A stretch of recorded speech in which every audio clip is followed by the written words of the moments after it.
Halo, saya Risma Talita, Ketua dari kelompok paragraf. Kami dari kelompok paragraf mempunyai video pembelajaran tentang diksi. Saksikan ya. Nah, pasti teman-teman semuanya udah nggak asing lagi ya sama yang namanya diksi atau pilihan kata.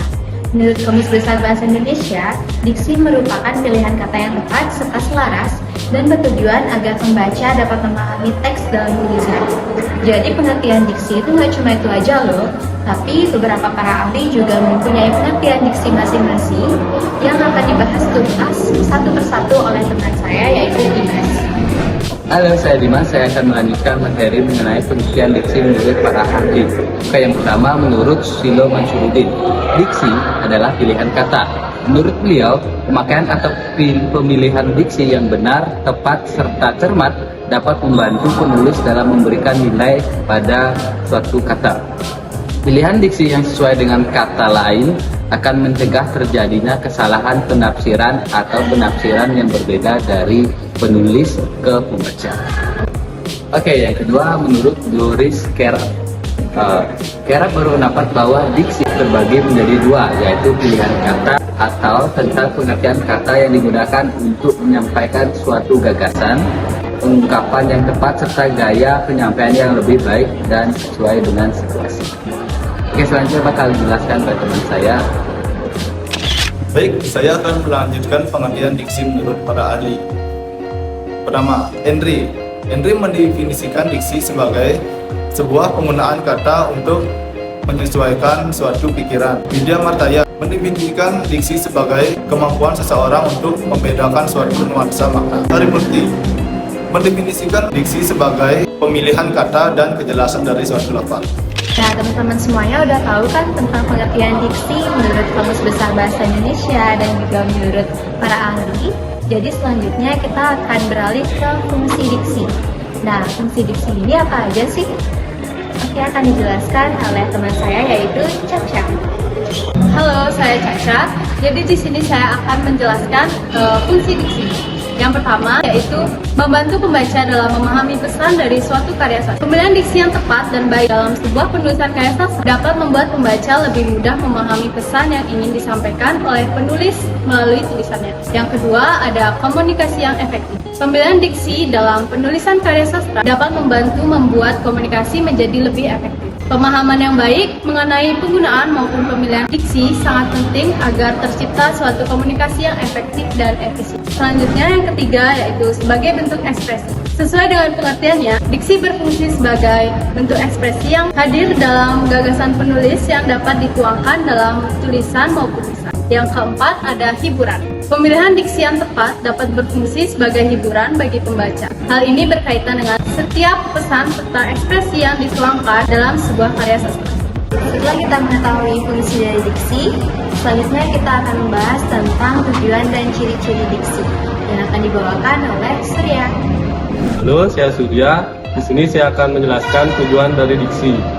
Tujuan penggunaan diksi adalah untuk memperoleh keindahan agar dapat menambah daya ekspresivitas. Sebuah kata tentu saja akan lebih jelas mengekspresikan gagasan penulisan apabila kata yang digunakan tepat, cermat, dan sesuai. Diksi digunakan untuk menghaluskan kata atau kalimat agar terasa lebih indah. Yang berikutnya ada ciri-ciri diksi. Yang pertama, menggunakan pilihan kata yang tepat dan sesuai konteks kalimat yang digunakan untuk mengungkapkan gagasan. Yang kedua, pilihan kata yang digunakan dapat membedakan nuansa makna, kata, dan bentuk yang sesuai ide atau gagasan, situasi, dan nilai rasa pembaca maupun pendengar. Yang ketiga, menggunakan pembendaharaan kata yang dimiliki dan dikenali oleh masyarakat dan dapat menggerakkan dan memberdayakan kekayaan tersebut menjadi jaring kata yang jelas.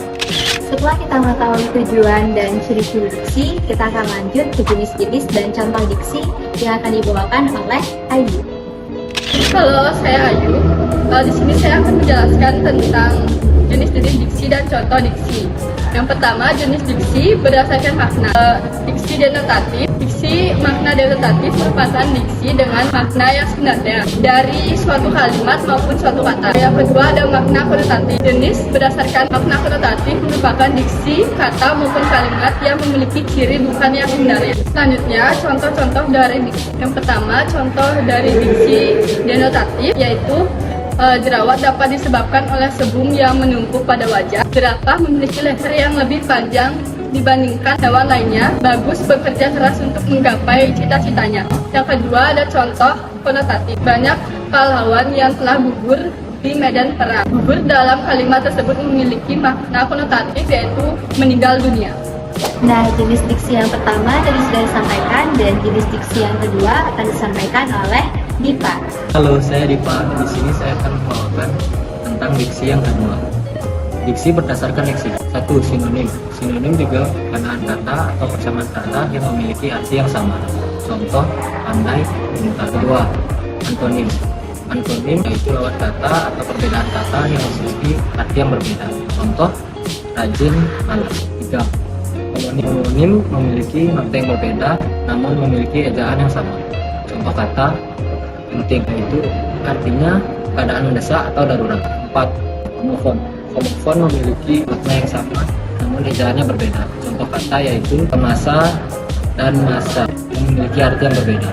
5. Homograf. Homograf memiliki ejaan yang sama namun makna dan lafalnya berbeda. Contoh kata apel dan apel. 6. Polisemi. Polisemi yaitu kata dan yang ejaannya dan lafalnya sama namun memiliki banyak arti dan pengertian jika digunakan dalam konteks kalimat yang berbeda. 7. Hipernim adalah diksi yang memiliki banyak kata lainnya atau mencakup makna dari kata lain. 8. Hiponim. Hiponim adalah diksi yang terwakilkan oleh kata hipernim. Nah, setelah kita mengetahui semua tentang diksi, jadi kesimpulannya adalah diksi merupakan pilihan kata yang tepat serta selaras dan bertujuan agar pembaca dapat memahami teks dalam tulisan. Diksi bertujuan untuk memperoleh keindahan agar dapat menambah daya ekspresivitas suatu kalimat. Diksi memiliki banyak jenis yang terbagi menjadi 2 berdasarkan makna dan leksika.